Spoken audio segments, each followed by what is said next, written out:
Here's a test of the Alien inductive switch that I've come up with to replace the original. This is the original that you may or may not be able to buy in the future, which also on it has a microcontroller which has custom factory code on it that you won't be able to replicate.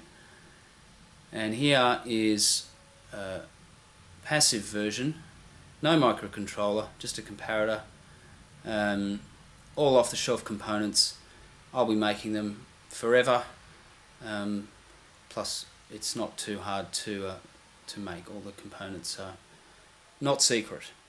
So I'll just test it. I'll throw the original back in for a second and show you how it responds. Passive version does not have a blinking LED on it. There we go there. Up on the screen you can see, just if I point to it there, telling you when the switch is closed as I bring the ball close to the switch. That's the original. Here is the passive going in. Wish it would focus. Here's the passive. There it is. Put it in. So straight drop in. Nothing to do but put it in the same holes, in the same way. Then I bring the ball, here it is, bring the ball to it, and you can see on the screen, active, inactive, inactive, inactive.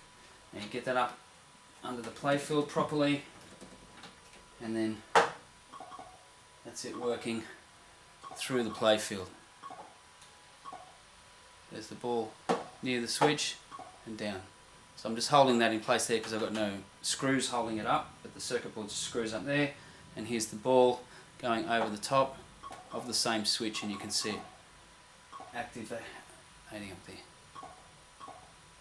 Complete drop in, totally passive, all done.